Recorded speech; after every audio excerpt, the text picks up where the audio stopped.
وهاجاك dhageystayaasha qiimaha iyo qadarinta badan ee sida toos ah hawada nooga dhageysanayo waa mar kale iyo idaacadeena CKC iyo alaaba ka dhageystaan axad kaste 93.1 FM oo tawayna waxigeeda baad caalamka oo dhan si toos ah nooga dhageysan kartaan boggaan internet ku leenahay ee ciwaankaygu yahay www.ckcufm.com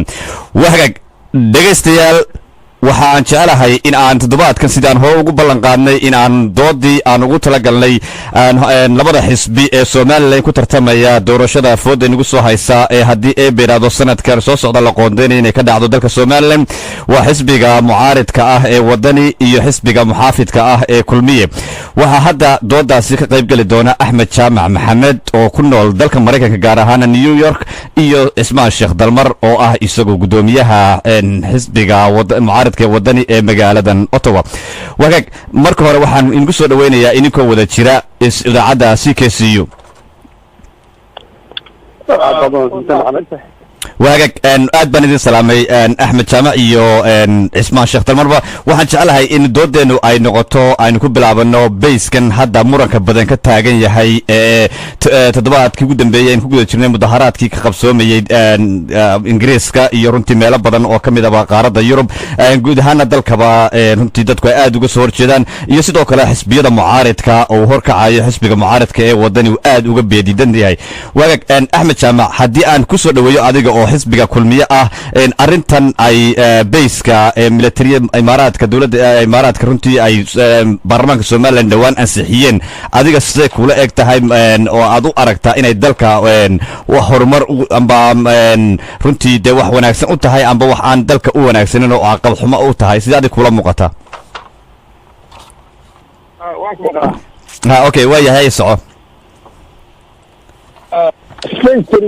yahay dan yahay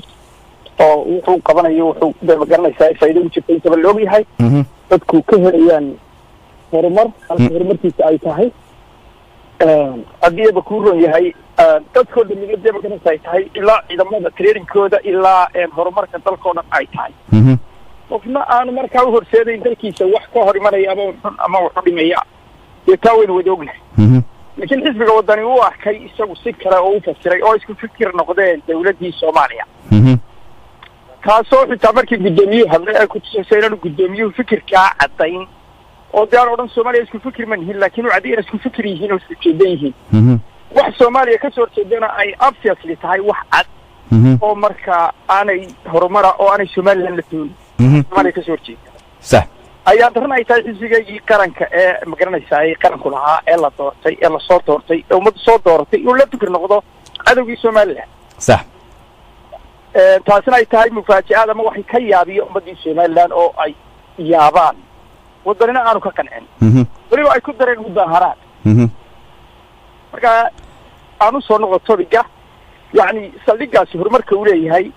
weyn wada dareemi karaa qof kasta wax garanayo qof kasta aqli uu garanaya oo ah dad dan oo la qiimeeyay oo lala xiriiray oo lagu soo xirmay oo horumar iyo dawladda isdhaafsanayaan kuma waxaan jeclaanaa markaa taageerana marka la ixtiraam way ciidamada halweeyay masaas uu wadani leeyahay markaa oo xuleey maxaa laga noo ixtiraamayaa laga dagaalamaya miya oo laga qeylinayaa waa su'aal taasi tayda labaad markaan ku soo xidhayaa jawaabtaadi ku soo xidhayn waxa weeye saldhigani faa'iidooyinka uu leeyahay af laguma soo koobi karo inta idaacadood iyo adduunyadii oo dhan qarbi ilaa sharq waa ka wada hadlayaan oo dawlad aan ka hadlayno sheegin waxa ku jira dinajista mana aha wax maanta dib wadan laga qancinayo oo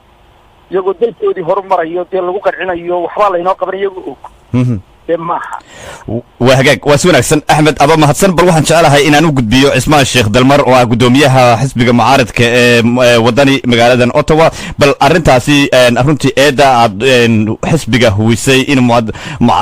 مظاهرات كي دوان قبصة يسوق أرنتي وكمد أحادث كي قبل قابيي أم بدت كألف بقى سيدا وكلنا أرنتي وكسو هرتشيدو هور مركز دلك إيو أرنتي سيدا على دقوبة المانتي إنه أنو تشعلي إنه دلك هور مرو ونسكو موقف فيهين صوماليا بل واحد جعلها أرنتها سمحات اسمان وهذا كنت دفاعي كرتا wax la yaabo waana wax lagu qoslo arinta saaxiibkay Axmed oo ka hadlay waana wax aan magaranaysaa aan lahayn base lahayn axmed wuxuu inoo sheegay waxyaabo badan oo faa'iido ugu jirta waddanka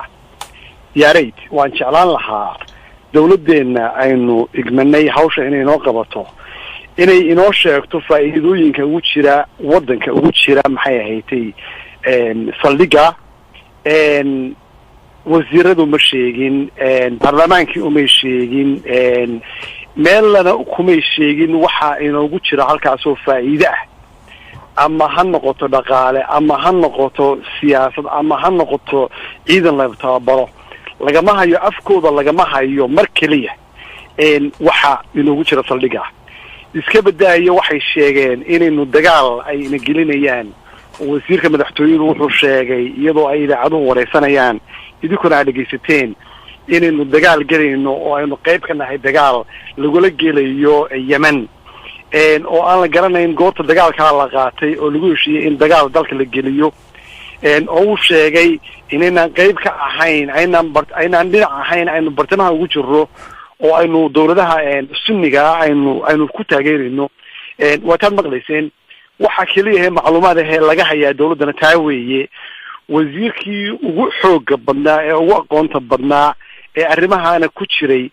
shalay oo ugu dambeysay markii la wareystay wuxuu yidhi heshiis lama gelin marka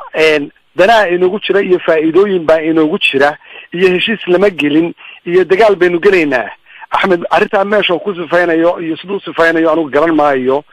mana habboona in layska riyoobo oo la yidhaahdo waynu helaynaa oo waynu wanaagsanaanaynaa oo waynu barwaaqaysanaynaa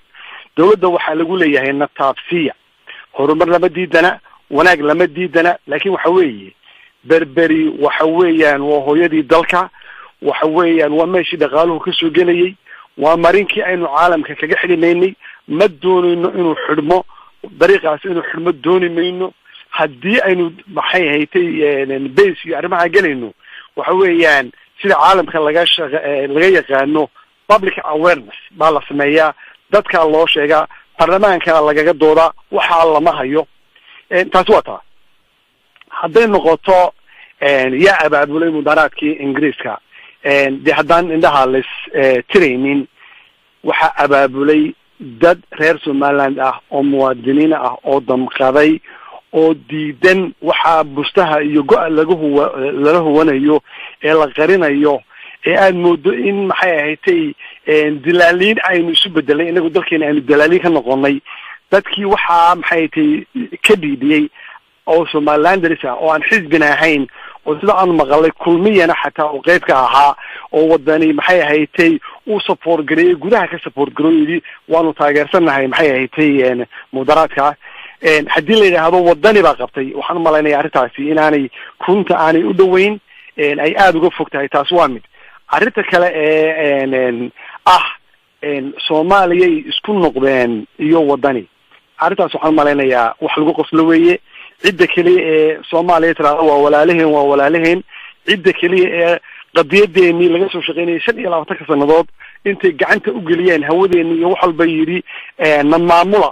oo meel walba waanu idigu tegaynaa oo iminka daba cararayo oo leh maxaad noogaga baxdeen maxaad caynkan u yeesheen noo kaalaya nagu soo noqda nala hadla waa la og yahay waa dawladda maanta ka talisa dalka oo maanta gelisay siyaasadeenii dibaddana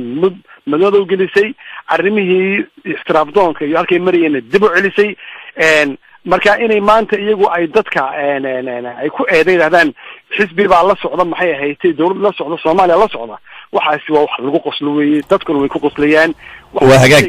ismaan weyn gogosanana waxaan jecelahay inaan axmed isna point kaliya aan taabanaya waxa weeyaan waxa la og yahay oo xaqiiqa ah oo meel walba laga sheegay arrimahan axmed ka hadlayo saxiixeeda inuu xasan sheekh lahaa madaxweynihii hore ee soomaaliya waa hagaag kolley axmed si fiican buu kuu maqlaya axmedow soo si fiican doodaasi iyo arrinkan soo jeediya cismaan si fiican maad maqlin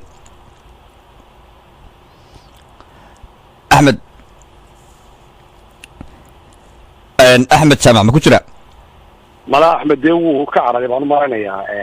arrinta dooda uu arkaya xaqiiqada hadda waan ku maqlaynaa axmed oo si fiican ma ula socotay jawaabtaasi uu ka bixiyey iyo runtii eedda uu xisbiga kulmiyeba iyo xukuumadda ismaan usoo jeediyey aad iyo aad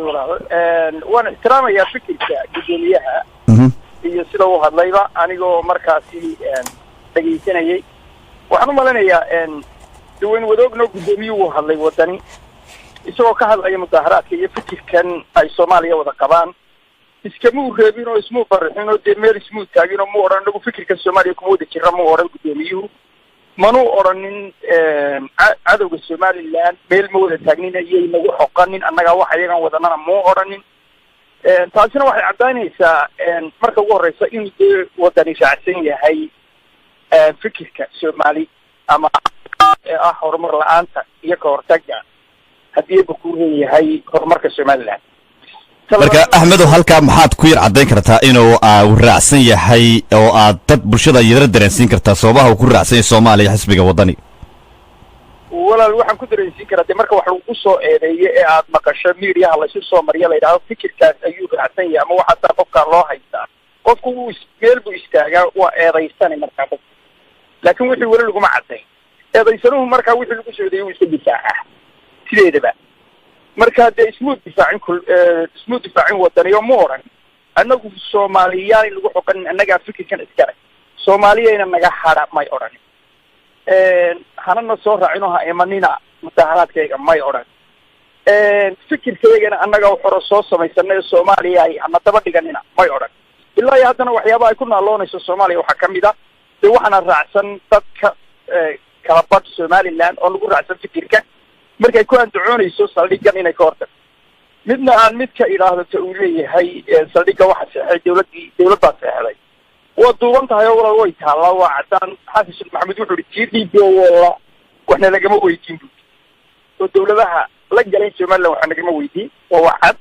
hadii loo baahdana dawladda Kenya media ay ku jirtaa YouTube tan imaka saldhigana lagama tashan marka horta qofka iyaan danigu waa dambi weyn إن الظن بعض الإلفن والدم ويدن بيناد وحتونته لكن عاد مبالغة حتى حسب محمد مركز أساسي شو عديي سومالي لأن كمو تريني والحقات ذلك قد قارن بأوف كوريا يسيري وسومالي لأن أماموري لها عمد دي وحقوق ترسان لها لكن هو يسيروه وإذا دول هذا الذي بحي تسعون وهي مركز ورد كما كان الله هذا إنه واحد إنه كلا هذا الله وحي تدكي محاين وكان عادعين كرام محاين وشيء شيء كرام لكن الدين وحوى البني لهانو waxaad moodaysaa in magarasa dadkii yara didayaan haddana dadkii did fara badan baa kaga jira dhinaca wadani oo aanu wadani weli cadayn meesha uu socdo iyo meesha uu taagan yahay wixii ummadda loo qabto oo uu yidhaaho yaa la qabay iyo maxaa loo qabtay mooyaan laakiin isagu wuxuu qabanaya xitaa ma sheegin mucaaradnimadiisana shaki badan baa imaka galay oo waynu ognahay oo dee magaranaysaa dadkii marka uu hadlayo ama dee waxyaabaa laga hadlayo waa horumarka DP walbay ahayd shalay laba eray baa istaafay DP wal shalay waxay lahaayeen maxaa heshiiska u soo gasheen noola tashan weyda markii heshiiskii xukuumadda u keentay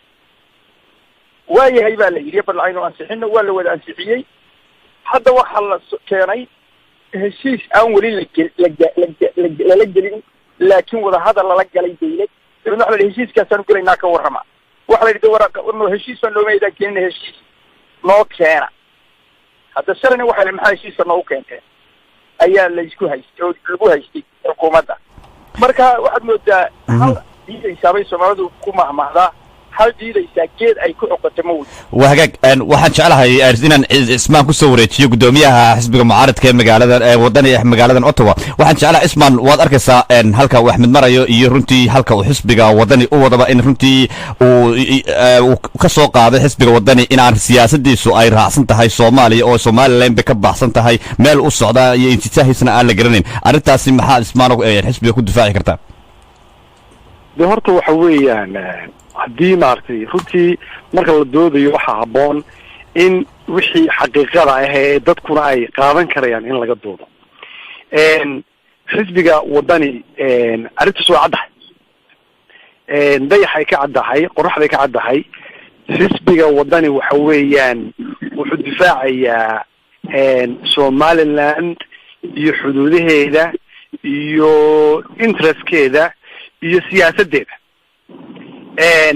haddii la yidhaahdo waxa weeyaan dee Soomaaliya waa laogyahay oo labada ta ku dhow oo la shaqaysatay oo la macaamishayna waa la ogyahay xisbiga wadani meel uma soo marin maalintii dhaweytana mudaharaadkii dhacayay waa tii la arkayey oo videogoodii iyo reportkii laga duubay waa la arkayey caalankii somaliland oo keliya unbaa halkaa kaga badbanay dadka halkaa ka hadlayeen waxay ahaayeen somalilanders bay wada ahaayeen dhammaan haddii markaa dadku qofku yidhaahdo dee waxaan doonana waan ku hadlayaa anigoo waxayguna aanay base lahayn baan meeshaan doono food u saarayaa de waxaan u malaynayaa arrintaas qofku de xor buu u yahay laakiin waxa weeyaan xisbiga wadani arrintiisu horena waa u caddayd iminkana waa caddahay waxa weeyaan midnimadii somaliland koone ilaa koone bari ilaa galbeed ayuu u taagan yahay wuxuu u taagan yahay difaaceeda wuxuu u taagan yahay horumarkeeda wuxuu ka soo horjeedaa intaa wixii ka hor imanaya ayuu ka soo horjeedaa waa sax marka ismano ad waxa aad leedahay mudaharaadkaasi dhacay wax dowladda Soomaaliya ama dad ka socda xukuumadda Soomaaliya kuma ay jirin wada reer Somaliland bahayn de horta taasi jawaabteedu cadaan bay baa iska ahayd maxamed oo waxa weeyaan adigaagaa og inay arrinta socan ka ahayd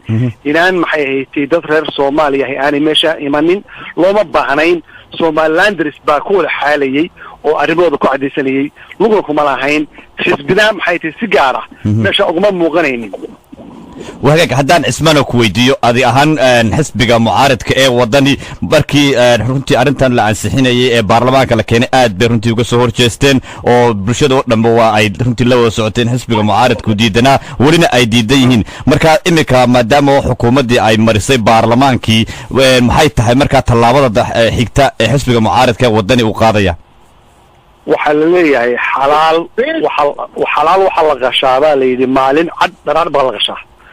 wixii la soo mariyay baarlamaankuna xalaal ma ahayn heshiisna ma ahayn lamana arag waxaan heshiis ahayn oo baarlamaanka loo keeno lama arkin axmedna waa tumkeen oo sheegay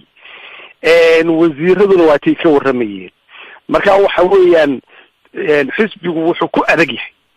oo uu ilaa iminka ku taagan yahay waxa weeyaan wax qaanuunka jibinayana yaan wadanka maxay ahayd lagu shahawareerinin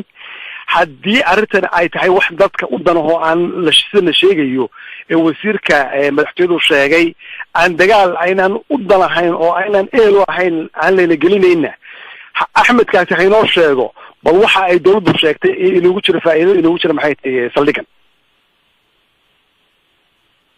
وهاجاك waxaan jecelahay Ahmed inuu ku soo wareego oo runtii si fiican ku dhageysanayay Ahmed oo adiga arkaya halka uu Ismaan maraayo runtii iyo xisbiga kulmiyaba in runtii isagu aanu dalka uu horumarkiisa ka talineen dadkana ay u tahay arxaan daro markaasi adiga ahaan arintaasi sidee kula eeg tahay uu soo jeediyo Ismaan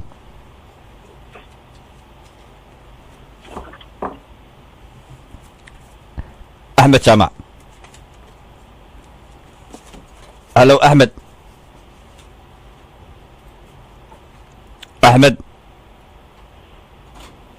waxaan maleenayaa Ahmed khadka telefoonka ayaa kulay waa long distance buu ku jira marka marmarina ma yar maqlayo Ahmed oo ma si fiican u maqlaysa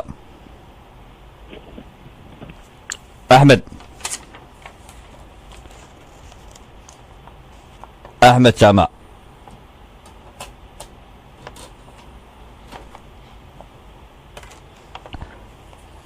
waxyaabaha la yaab kale maxamed hadda adiga goobtan halka ka sii yaro wado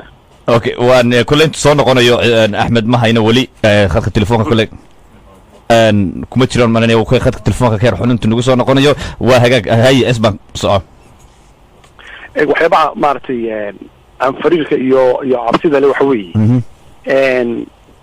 markii hore markii la keenayay baarlamaanka sidii qaanuunka ahayd wuu ka fogaa wali lama arag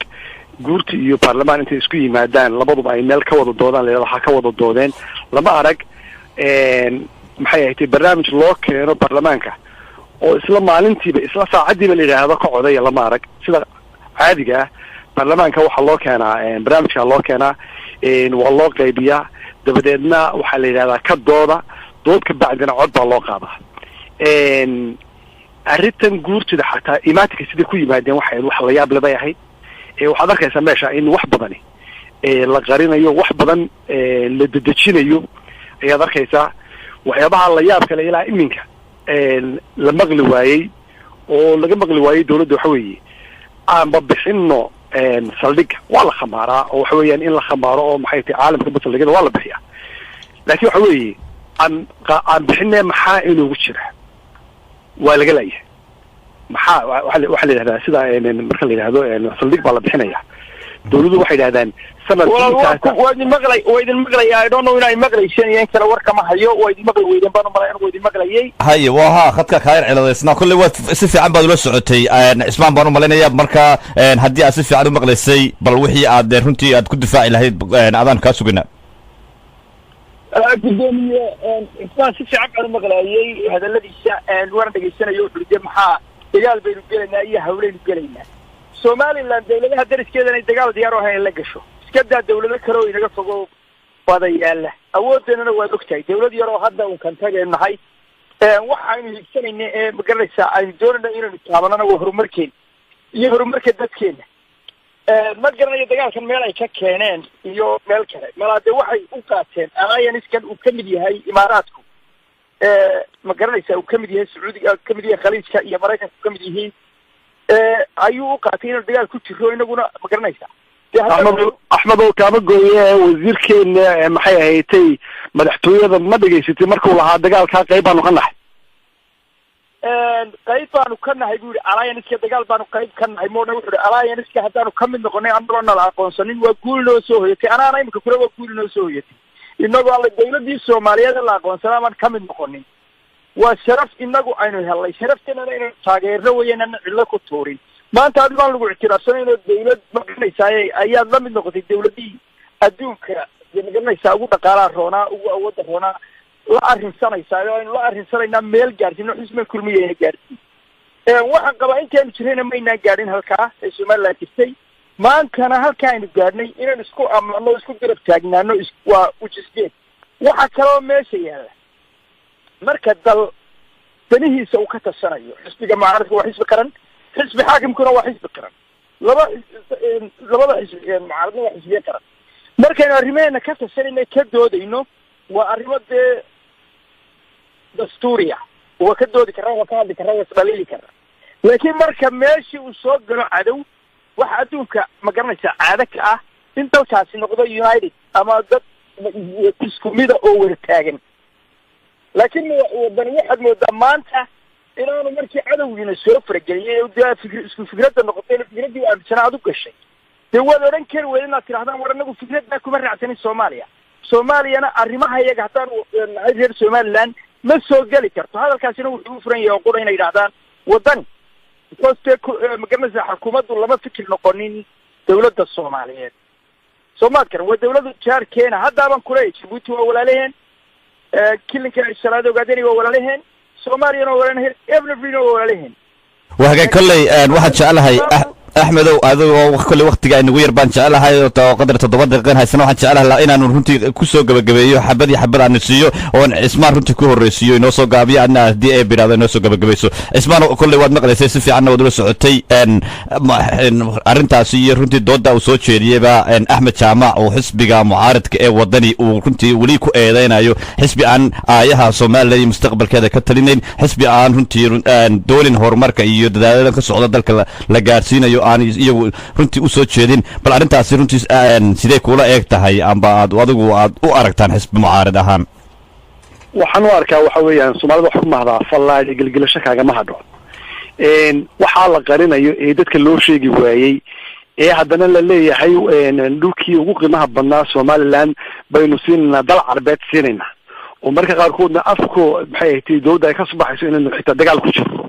oo wasiirkii kharajiga uu leeyahay lama gelin heshiis waxaanu leenahay waxaasi waa fallaadi gilgilasho kaaga ma hadho iscadeeyo oo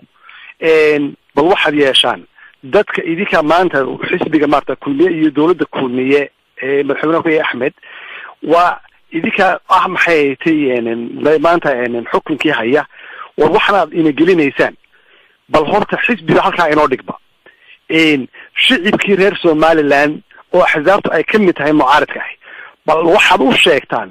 idinkoo 1 iyo 2 iyo 3 sheegaya waxa aynu dhulkeenu ku bixinayno aynu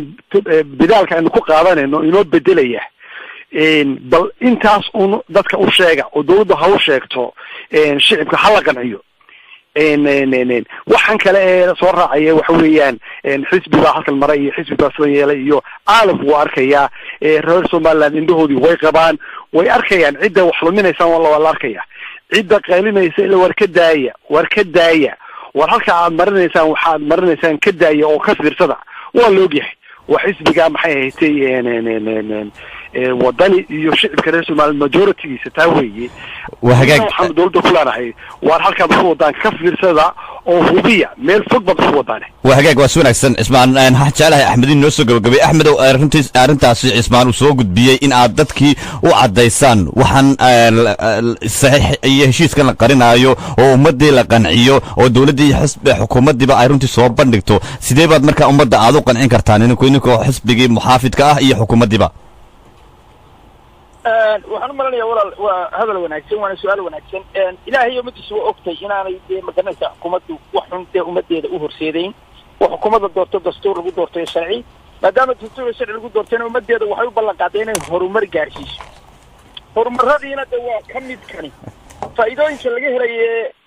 saaxiibkay ka dhawaajiyay ee guddoomiyahana waxa ka mid ah uu leeyahay maxaa laga helayaa waxa ka mid ah dhaqaalaheena kor u kacaya marka ugu horeysa haddii investment iyo dawladaha marka dee la macaamisho waxay kala galaan ee aad wax ka naqaano waxa weeye marka hore dhaqaalaha kaa soo gelay dhaqaalno wata ugu importansan ay raadin dad baa u shaqo tegaya kontaragyaa laga helaya ciidankaaga maganaysa ka faa'iidaya oo ah ciidanka maganaysa sidii maganaysa waxay nagu taabarnay mooyaan ciidamo waxay nagu gacan qaban soo garan maysid marka faa'iidooyinka horaan kugu sheego wax ku haddaan imaka bilowno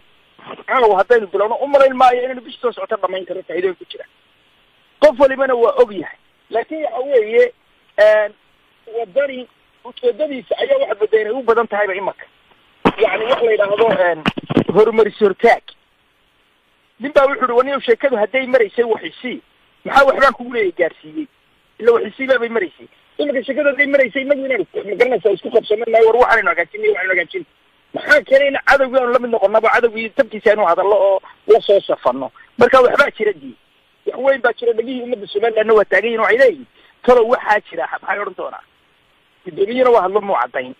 marka waxaan sheegayaa wadani u sheegaya ama aan leeyahay faa'iidooyinku waa badan yihiin ha degdegina waana dalkeenii mana odhan karo haddii bakuuroon yahay kulmiyaa uga lexa jeclo badan wadanina ma odhan karo kulmiyaan uga lexa jeclo badan labaduba waa muwaadiniin somalilandra laakiin fikirka aa ku raacdeen soomaaliya ayuunbaa dadku ka bideen marka laakiin axmedow aan halkaa haddii aan runtii bulshadu isweydiinaysaa maxaa heshiiska la keenay baarlamaanka ma ahun heshiis muu ahayn codsi buu ahaa sida aan runtii aan warbaahinta ku aragnay in aanu dekadii waxaan jeedaa bayskii military ee berbera ee dalkan uu lahaa aanu runtii imaaraadka ka kareyno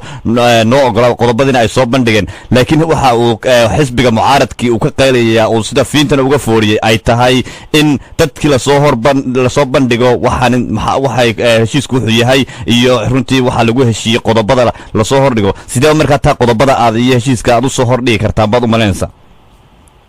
waa horta taa hala gaaro looda hala maalay horta weyla haleelaba horta heshiiska hala galo waxaan soo dhignay waxa weeye waa codsigii ina weydiisteen dawladda imaaraadku maalintii horena waxay nagu haysteen maxay heshiiska ula soo gasheen DP World bal hadday fiirso heshiiskii waa tii wixii ka dhacay loogaa heshiisaanaan ogeyn saa u gashaan weyna golayaasha weydiisaan haddaanu idin ogeysiin oo idin leena heshiis baan la gelaya maantana waxaa jira maxaa heshiis noogu keeni weyday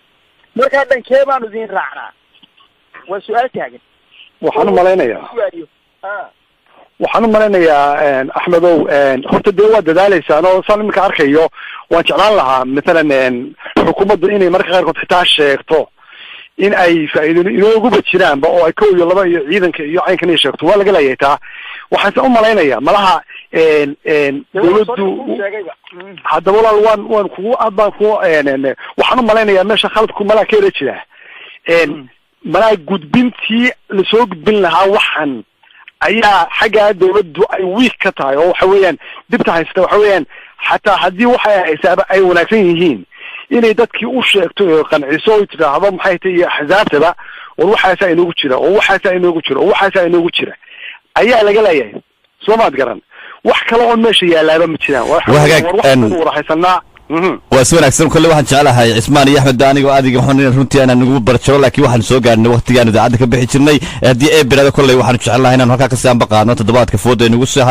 soo haya hadii ay birada si wadna doodaasi aad baan iga mahad celinayna Axmed Jaamac Maxamed oo dalka Mareykanka New York ku sugan iyo gudoomiyaha xisbiga mucaaradka ee magaalada Ottawa Cismaan Sheekh Dalmar oo aan leeyahay aad baan labadiinaba aan iga mahad celinayna sida wanaagsan ee aad runtii doodaasi quruxda badan ee runtii milgaha iyo qiimaha badneed aad uga qayb qaadateen. Thank you for having us. inaad ku mahad celinaa sida aad nagu soo casuntay adiguna idaacadda waan u mahad celinayaa saaxiibkay gudoomiyaha isagana sida wanaagsan aan wada duqnay wanaagsantii adiga Saaxiib Maxamed ayaan idin salaamaya Axmed si aad iyo aad baan u salaamaya u qadarinaya doodna aad bay u wanaagsaneyd insha Allah qaar kale ka sibcaan oo waynu isku doonaa dilayna insha Allah wahagaag waxay haayeen kaasi Cismaan Sheekh Dalmar iyo gudoomiyaha xisbiga mucaaradka wadan magaalada Ottawa iyo sidoo kale Axmed Jaamac oo isagoo ku sugan dalka Mareykanka New York oo aan runtii aad ugu mahad celino waraysigaasi waa Maxamed Axmed Cige oo idin leh dhageysi wanaagsan oo haboon iyo toddobaadka dambe hadii Ibrahim waa inoo aragteen isku nimaadno halkan iyo CKCU waxaan iga tagayaa ismaqal dambe oo xiiso leh aniga idinka dhamaantiinba salaamu alaykum wa rahmatullahi ta'ala wa barakatuh.